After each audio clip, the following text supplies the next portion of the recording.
has anything to say about the deindustrialization of this country.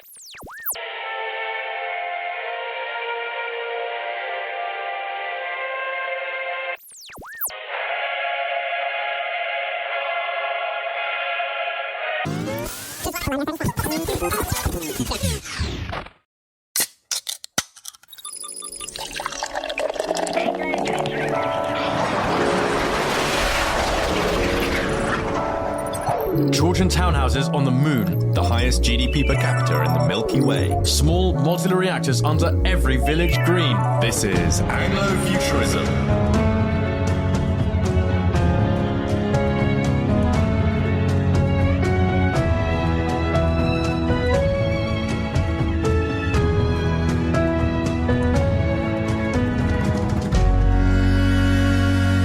Hello, listeners, and welcome back to the Anglofuturism podcast. I'm Calum Drysdale, speaking, I think, for the first time. Tom's given me the chance as a treat. Don't you normally open the podcast? No. I am the junior partner in this enterprise here. Well, we were reflecting on how, the age difference between us is kind of fagging appropriate. Fagging appropriate, but Tom, do we need to clarify what fagging is for some listeners? No, I think that's something they can go and I look assume up. that every listener knows what fagging was. But actually, it's a wholesome relationship between man and boy. But actually, and I think this is an appropriate conversation, Tom, given our guest, that actually, this gap between us, this intergenerational friendship, has really allowed me to flourish, and gain such a sort of deeper understanding. Should we disclose what our kind of rent agreement is? Well, I was going to list some of the things that living with you has taught me. Go on. The correct way to buy a pot noodle at sort of 11 o'clock at night. What's a pot noodle? The appropriate way to text a woman that you don't want to see her again. No, we can't put this in. What else? No. A deep love of literature. A very deep love of literature, and the correct amount of sugar to put in my tea. Oh yeah, and the spoonfuls. sourdough is woke. Yeah, there's been a real education process, which does bring us, given we are standing here in the somewhat dusty King Charles III space station classroom. Well, we're in the schoolroom of the King Charles III space station, which I think has been fallen into disuse. Fortunately, our producer Aaron has had a baby, Cassian, and we hope to educate Cassian here in this schoolroom. But Will, we need some advice on an Anglo-futurist curriculum, which is why we've beamed you up to our space station. Welcome. Very glad to be here. Thank you. Will, you are the founder of Keystone Tutors. You're also an education apostate, and true to your values, you are educating your children at home of a Friday. Yeah. Why do you do that? Why do we educate on a Friday? Having spent 20 years tutoring, I wanted to sample some of my own stuff with my own kids. So it just felt like a great opportunity to bring some of the benefits of tutoring to my own kids as well. And I think I should ask, when you say tutoring, is this the kind of Kumon maths style of grab them by the scruff of the neck and make them solve the times tables until they cry? I did Kumon. Did you? Yeah. Oh, yeah. and yet you've ended up here, Tom, as a word cell. I hated every minute. Did you? Kumon is great. Yeah, they've got 600 centres across the UK. No, my times tables are very good. Yeah. But it's a shame it hasn't moved on since then. Some cost to my aristocratic soul, I think, to yeah. middle class striving. Yeah. No, we're trying to educate in, I guess, the old school way, hopefully the King Charles space station way. So we do a little bit of maths and English to begin with, and then we do loads of reading, lots of history, and then usually a sort of epic hour and a half, 2 hour walk around the countryside, picking up leaves, stopping off for hot chocolates, that kind of thing. It's great. Highly educational. But why are you doing this? Because I mean, yes, there's kind of enjoying doing it with your own children, but what do you feel that you're giving them that they would not get elsewhere? Because I think that's the key part of this, right? True. I mean, the thing about tutoring is that even its opponents can see that it is this like superpower way to learn. So, we're lucky that our kids' school has got pretty small class sizes, but one-on-one is just this kind of nuclear precision teaching. And so you can achieve in a short period of time what a class would take much longer to do. So it's a kind of way of enhancing our kids' education with this precision engineered sort of pedagogy alongside their more normal schooling. And I'd recommend it to everyone. It's great. I think you've written something to the effect that in this model of tuition, part of the advantage is not merely that you can just learn more in a short amount of time, but that the tutor is basically a cognitive model for the child. So the child looks up to the tutor ideally and like learns how they think in a way that you probably couldn't quite get onto a national curriculum. Yeah, exactly. Tutoring's with weird things. So you've got the kind of the precision pedagogy, but then you've also got this very mimetic relationship going on. And you can have that between a parent and a child and trying to get that. But I'm just waiting for the time to bring in some young tutors to sort of help us in this endeavor. And at its best, what you get is this sort of motivational chamber where the young or older scholar has a great idea about something and wants to share it with the neophyte. And there's this sort of fizzle of energy that goes back and forth within the tutorial. The great shame is that although tutoring is $1 billion pound industry in this country, pretty much all of it is directed either Kumon-esque on this very sort of narrow empirical, measurable sort of math progress, or on just cramming for GCSEs and 11 plus and whatnot. So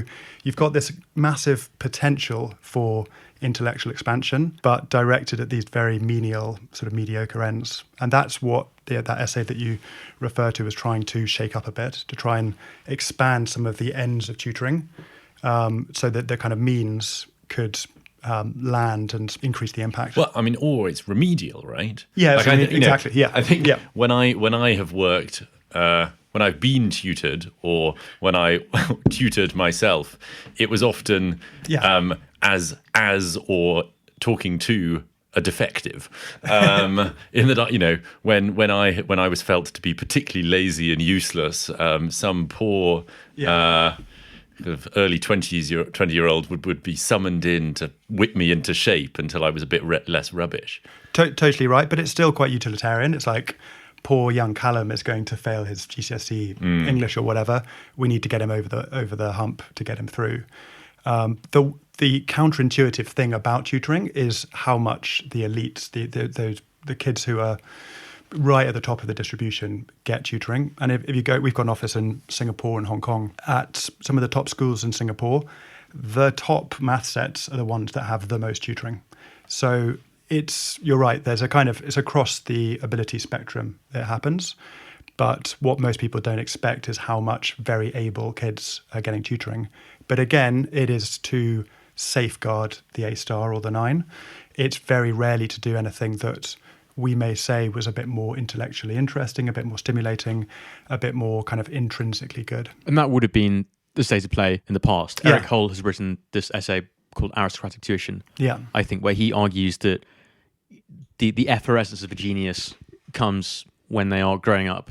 And typically they will be tutored by someone inspiring. So Alexander the Great had a tutor. People like Bertrand Russell and like all these historical greats had tutors growing up. But are you confident that that's the reason that they were great?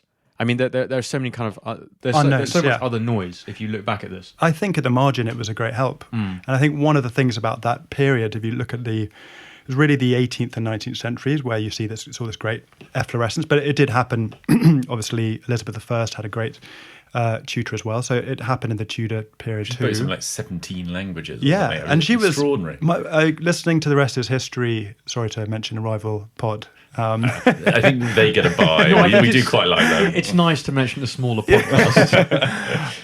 But it was striking that like her intellectual gifts were what made Henry VIII sort of have his head turned by her. Like, oh wow, this daughter is awesome. And that was, in many ways the results of Roger Askham, I think he was called, her tutor. So Yeah, 18th and 19th century. And what you see is they just had so much more time. School was a much more of a kind of minority pursuit. Often it either didn't happen at all or it happened much more kind of randomly. And so, you had this sort of just acres of childhood time to devote to growing up, both intellectually and practically. And I think what is missed by Eric and by those sort of the tutor maximalists is how much of that was autodidactic. So a lot of those people were reading themselves most of the time, and then they'd be going to the tutor to get sort of as a kind of clinic to be like to check that they're on the right track.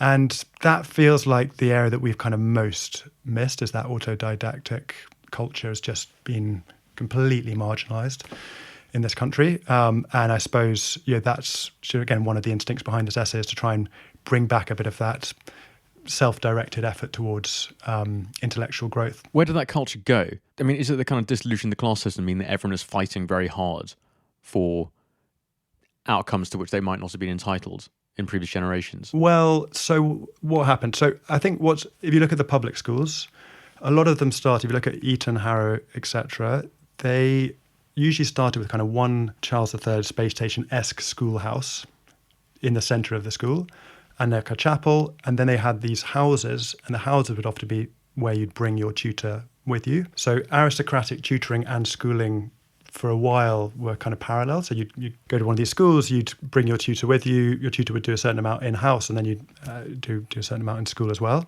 And I suppose over time, the school just took on more and more of that. And then I suppose you had the rise of credentialism in some shape or form, probably starting with the civil service exams in the 1840s.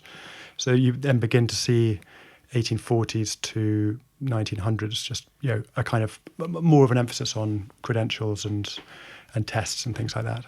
But, I mean, I think the impression that I have of this, and I'd be interested to know whether you think this is kind of wrong, is people were simultaneously doing less work, in that they were not spending 10 hours a day supposedly in school,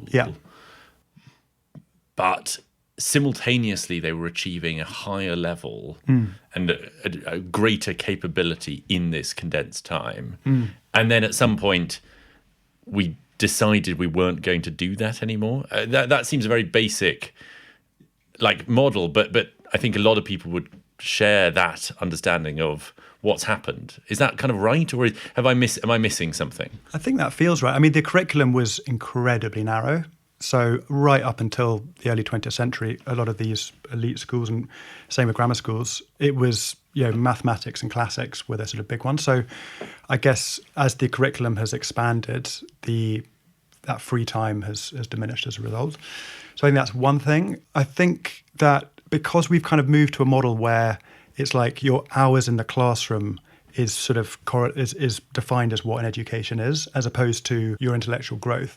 As I was saying earlier, you've got these sort of hours and hours of the week, of the year wasted by just sitting in school, being in school. Whereas on a previous model, you would have spent a lot of that time reading.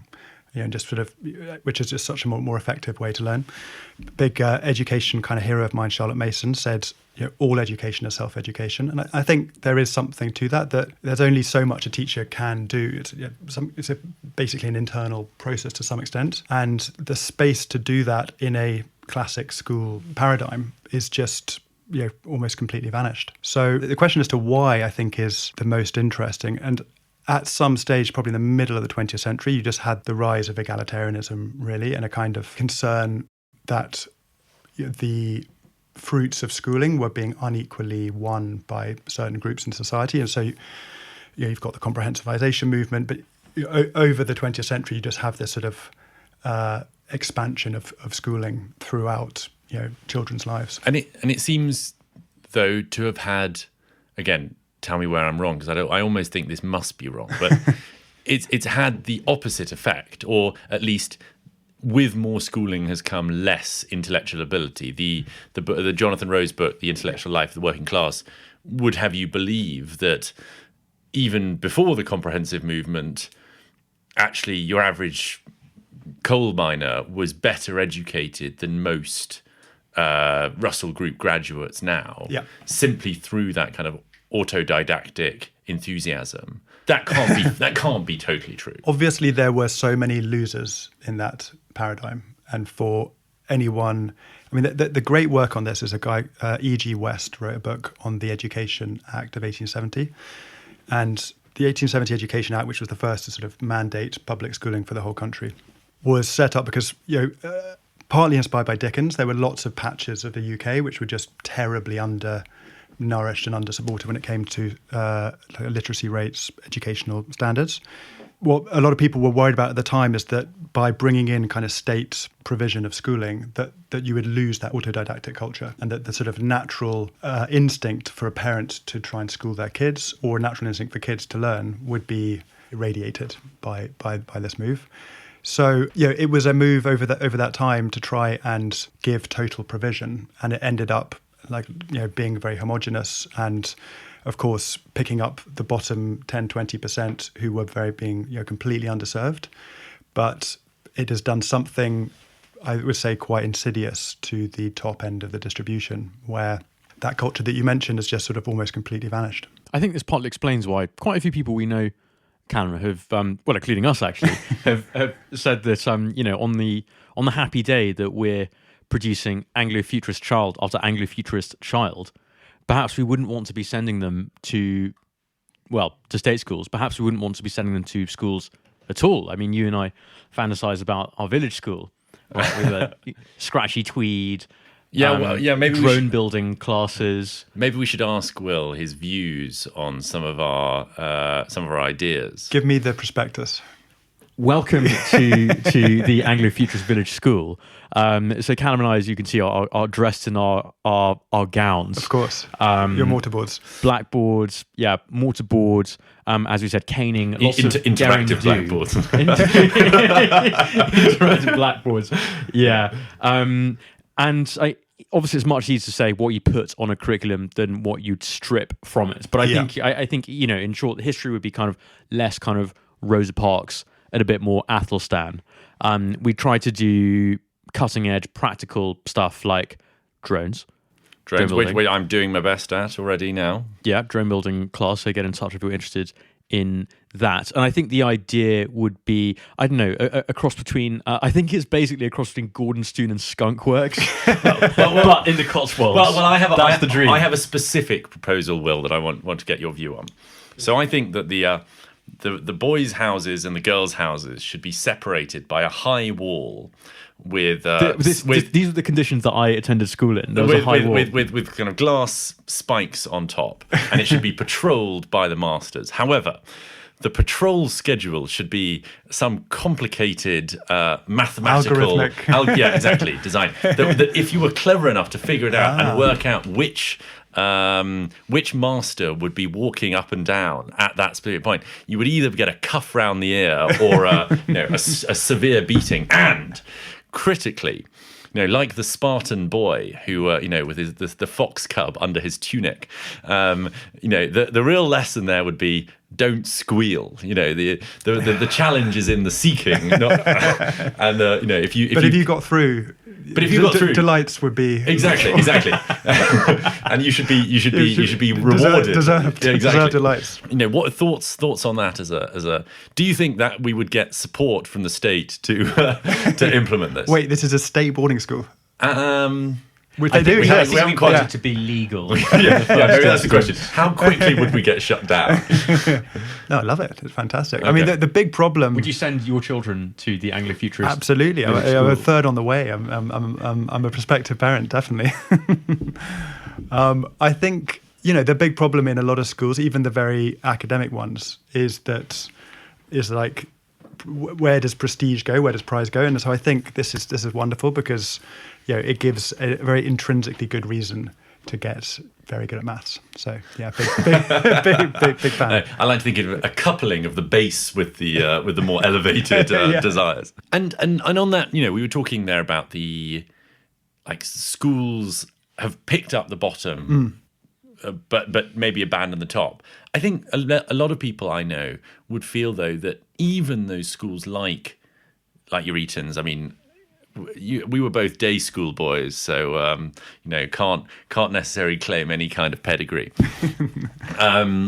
But even these schools, there were a few brilliant minds, but there were an awful lot of people just kind of coasting. Yeah. Exactly. And the school was extremely good at getting you through your exams. Yeah. And a lot of people came out very well, and maybe this is, the fish doesn't know that it's in water, but it didn't feel like there was a really rarefied educational culture. It was sort of Salem House rather than Dr. Strong's, boarding house, right? Yeah. It was a place that you were parked. Yeah. During the working hours. Exactly.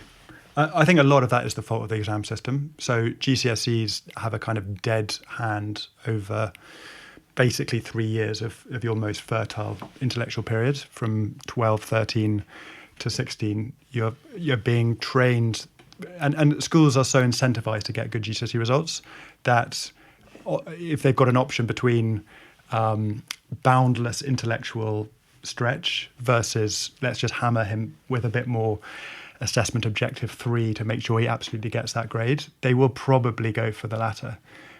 So it's a crying shame. So that's I'd say in the more maybe even private schools or more academic schools.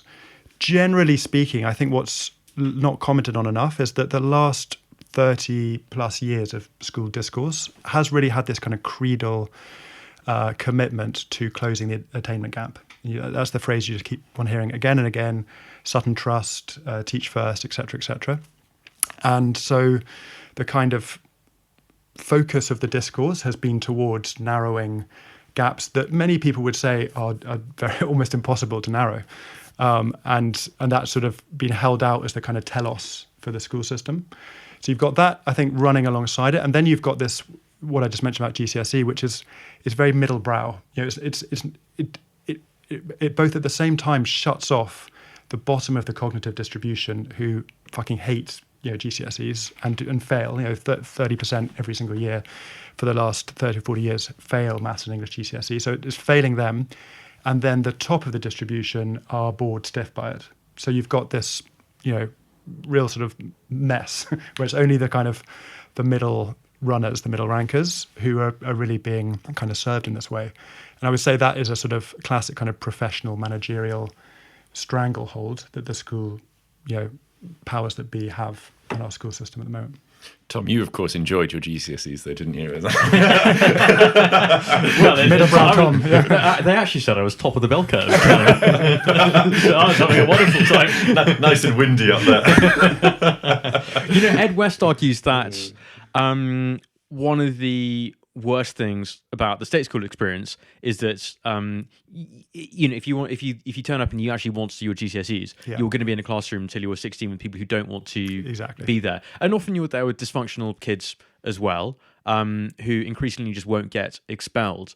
So I wonder whether part of the attraction of tuition is that you can remove your child from this environment where they might get bullied or they might get distracted. Part of it is just separating yourself from the bad part of the social environment that is school. I mean, it's never repeated in your adult life. Like you never have to spend like years in a kind of in a room just with like a cross section of society. And yet we ask children to do that. Yeah, and most of those middle class families are getting tutoring anyway. They're not removing their kids from school. I think we're the second biggest homeschooling market in the world, about 10 or 11%. Really? 10 or 11% are school absent. So the Department for Education is quite down on it. Yeah, I don't get the sense that the government wants to encourage people to homeschool. And in fact, from someone I know who home educates, the opposite seems to be true. It's this weird bit of libertarian legislation which has been enshrined since the Education Act 1944, maybe, I can't remember exactly which one, but it's that parents have a duty to educate their children at school or otherwise. And the or otherwise is like the key phrase there. And so, there are lots of European countries where you're not allowed to homeschool at all. In England, you can, and lots of families do. Successive governments have looked at it because it's full of holes. And there's a certain worry about the madrassification of certain parts of society who just remove their kids from the state system, and they just disappear basically, and it's very hard to work out where they I suppose there's a Bradford version of the village school that Yeah. would be less to our liking. I think the problem with a lot of these, right, is that fundamentally we're discussing a trade-off between the tails or the middle, and as you say, the middle of the road approach does serve the most people, right? And is there a willingness in Britain to accept extremes? And I would argue probably not, right? No. On both ends, in that we dislike the show off just as much as we sort of want to ignore, the dunce. Yeah, exactly. I mean, that is almost the perfect characterization of where we are. And so I'm thinking, okay, given where we are as a country, what do we do with schools policy over the next 10, 20 years? Do you try in a dirigiste way to try and move that middle bank upwards a little bit? I mean, I know you guys know Michaela School. Do you try and sprout 100, 200 Michaelas across the country and use the really quite extensive powers that the DFE has to try and move things in a better direction? Or do you look to try and stimulate them at the margins, particularly at the top end of the distribution, to try and give them more powers, more autonomy to depart from this middle brow trap? And I think that requires a philosophy where you say that the future of the country to some extent is more greatly in the hands of the elites to some extent than they are for the rest of the population, and that they thought it would be good for us to give them an education and a kind of nurturing which is appropriate to their talents. Well, it seems straightforwardly true that we should be nurturing the cleverest kids more than we do now, because there are benefits that overflow to the rest of society. But it also seems that in this kind of extraordinary demographic moment, we really should have historians going into school in emergency fashion to teach them about Athelstan, because I mean, I'm trying to make a serious point, which is that there are millions of kids here who have, I think, little conception of the history that binds us as a country, and it is important that we have these stories in common. So I'm sort of torn between wanting more autonomy in the school sector, but also wanting rapid intervention to retain or even create a cohesive society. Totally. Me too. And that is the exact tension which I have to think about the whole time. I think what I would say is too many people who have not been in a school classroom for a while just forget the phenomenology of what it's like to be a child in a classroom. And when many Anglofuturist podcast listeners would say they want more Athelstan in the curriculum, Athelstan's in there. If the teachers want Athelstan, he's in the history curriculum. They just don't want Athelstan. And if they did want Athelstan, he would be a kind of a Twinkle. I don't know if you know this thing, Twinkle, which is a sort of free provider of worksheets. It would be a kind of cartoon Athelstan on a PowerPoint on an interactive whiteboard. And it's like, here are 3 facts about Athelstan. It doesn't stir the soul, and it doesn't hold. 1 year later, you ask that 70% of those kids would not remember who Athelstan was. So I think we've got to sort of be realistic about what that means. About if you're going to go for the dirigiste approach, how do you do it in a way which is truly enlivening and doesn't kind of smother the soul? Yeah, I mean, the real problem is that the state cannot replace the role of a genuine parental culture, right? Is that it is the role far more of the parent and the environment that the child grows up in to gain these values. And any attempt by the state to enforce it almost cheapens it by nature, right? The dirigiste continental style use of the school for nation building, in the kind of nationalist, Napoleonic, German post unification model, I think is. Do we not think that that's a sort of false economy? That ultimately, by doing so, you turn what was once an emergent property of people's natural interactions with each other into a set of goals that then are liable to be changed by, a single bureaucrat's pen.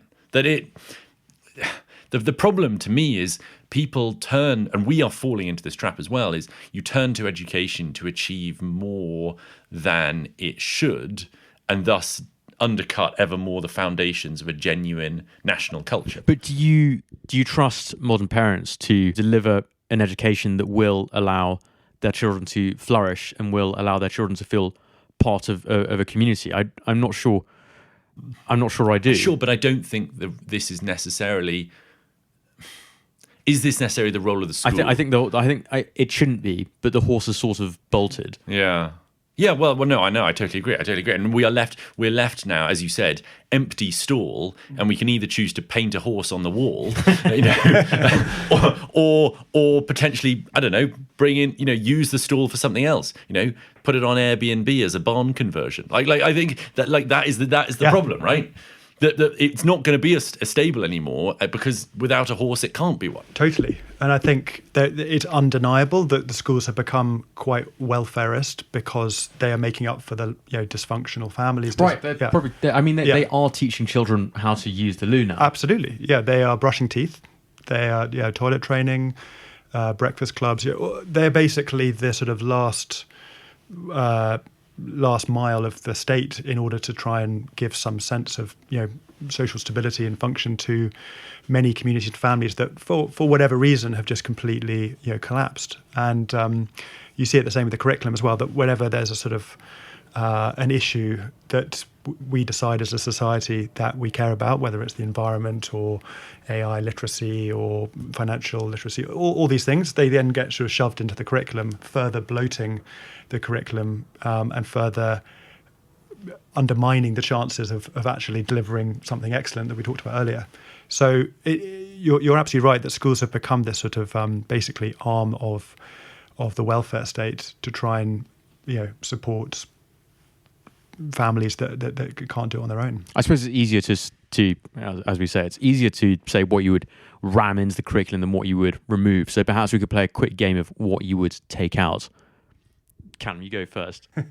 Well, I'm trying. I want to do it in a serious way and not, I'd take out, take out the wokery. Take out Black Lives Matter. Yeah, no, I mean, okay, what would I... No, serious question. I think it would be reasonable not to teach geography, for example. In its current form. I think back in the day, it would have been great to look at, the mountainous landscape of Tibet and be like, where are the Brits going to kind of plant their flag next? But geography as it currently is instantiated, which is sort of a kind of slightly lame social economic sort of, developing world developed world that seems can be bent, I think. Mm. Should you need to learn, what about cut all languages? How many people have really learnt I agree. as a language, right? That actually it should be a parental thing, that if you want your child to learn a language, you could do that separately. It demonstrably doesn't work to teach languages in school. Yeah. So, it's people might be able to say "Où est la bibliothèque," but surely we would be better off, for example, if we need it for skills, having some highly accelerated college where at the age of 18 plus, if you want to learn a language, you can go. Yeah, the Foreign Office teaches languages in like 3 months. Exactly. What should we learn? Music? I think you cut all music, cut all art. That's pretty much has been cut. Yeah. Cut all sport, frankly. That should be done in like groups external groups. I like the German model, where you leave school and everyone is part of clubs. What else am I cutting? They're not really dominating the curriculum or the school life that much. It really is English, maths and science, which sits squat over the main experience of a kid at school at the moment. I mean, maybe that's what it is. It should just be. It should be a strictly focused. You should learn to write joined up. Figure and cipher, and a bit of science. That to me seems a reasonable. I probably cut IT. Like, to my recollection, it was about kind of 10 years behind what all the kids were capable of. I don't think it's budged since then, so it's now 20 years behind. I mean, it's like how to open a Word document. And exactly. There's an interesting point though about like how Gen Z don't understand a file system. Right. In that, there was a brief period where millennials were using desktop computers. So yes, they did. But now everyone has a phone that doesn't have a file system. I wonder, are we then saying that I'm trying to sort of separate out the interests of the nation and the interests of the person. You just figure this stuff out yourself? Does the nation lose out as a result? Well, where would you put history, Tom? Obviously, where does Athelstan come in? I think it feels important for history to be on the curriculum, partly because of this instrumental integration goal, of integration, which I think there's a stronger case for it now than there has ever been. Very continental of you. Very continental. I know, but this is what circumstance has driven us to. Yeah, without being too kind of lamely anti-woke, I think it obviously hasn't helped for the last 15 years to have a history curriculum which, if it's teaching anyone any sentiment, it is that their own it's Henry VIII, country. It's Martin Luther King. Plus a lot of slavery and a kind of, as you say, the Rosa Parksification of the curriculum to some extent. I think if anyone's learning a lesson beyond just the knowledge of a history curriculum, it is that Britain's contribution to the world has been fairly sort of embarrassing or shameful. And I think it would be more helpful to at least paint a rosier picture of Britain's history for the reasons you mentioned. Is that because a lot of teachers and teachers' unions are very left-wing? I don't think so. I think that is a common scapegoat of the right to say, woke teachers, we need to burn down the teacher training colleges. I think in the 60s and 70s, that was probably more the case. And you had these like radical de-schoolers. There's a guy called Paulo Freire, the Theatre of the Oppressed. I don't know if you ever come across this guy.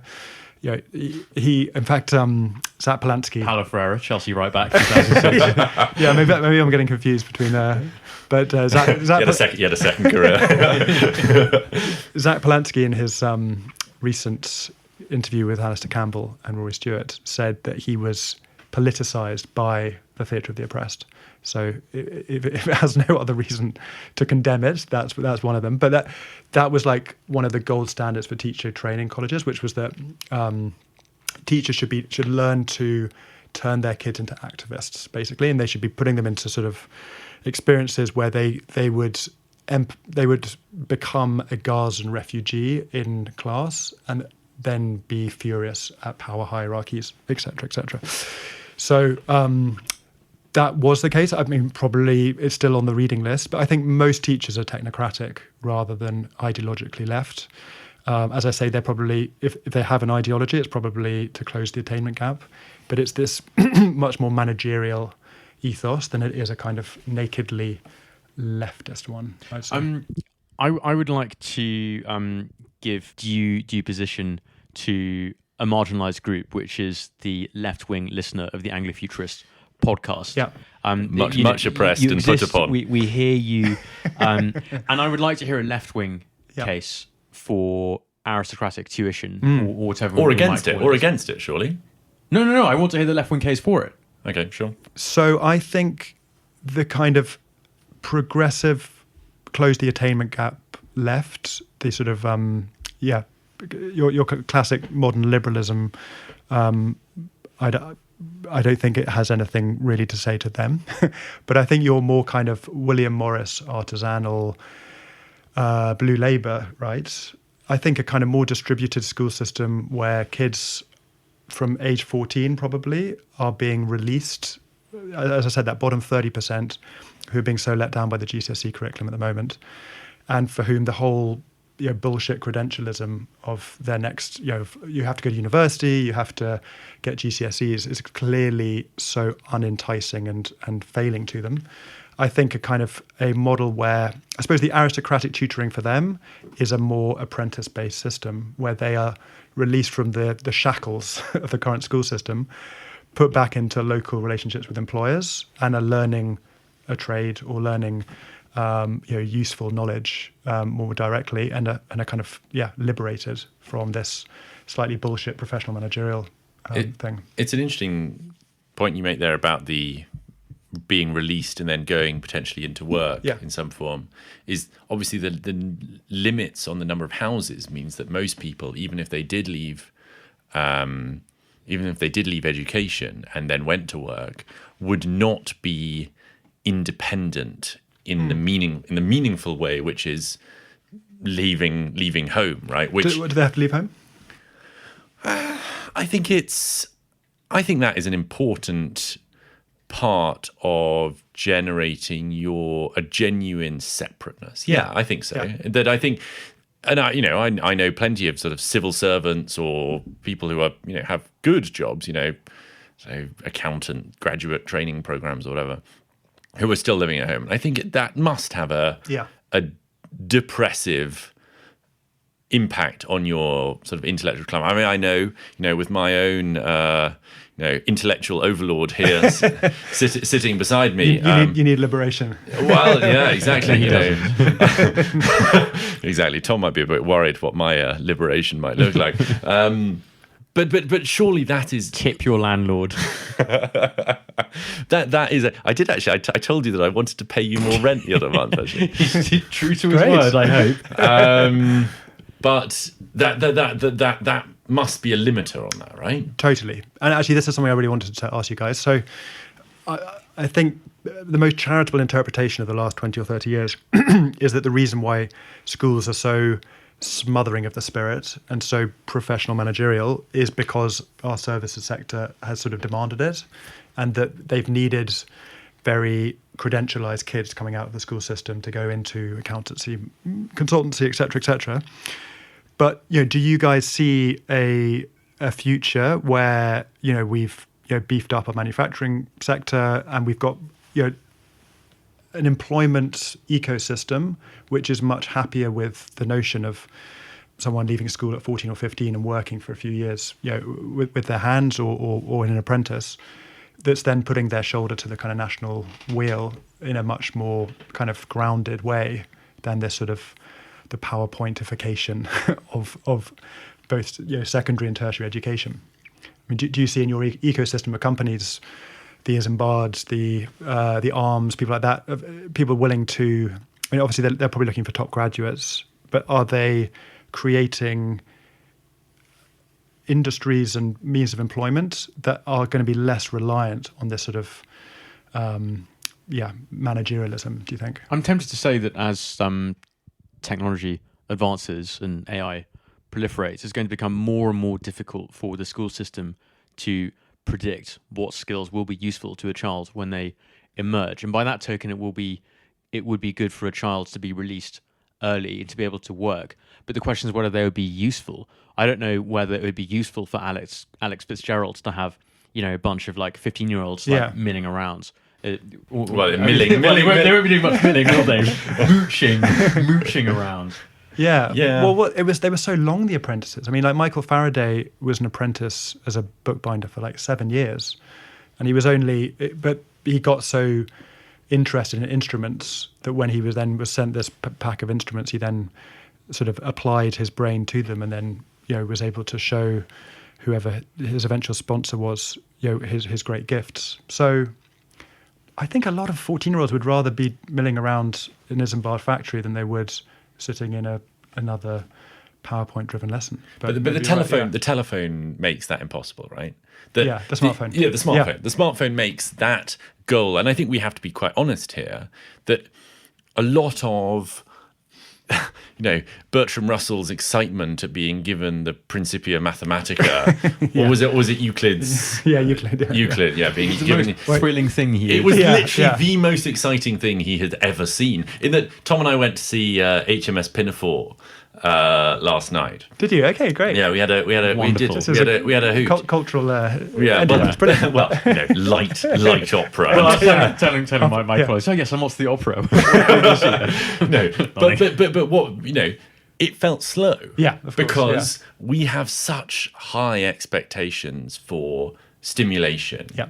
That Faraday could keep working away because, frankly, he didn't have the appeal of highly engineered algorithms designed to absorb every single second of his waking life, right? Well, like my last 2 years of my life has been trying to marginalize the impact of smartphones in kids' lives as much as I possibly can. So I mean, could not be more in agreement with you.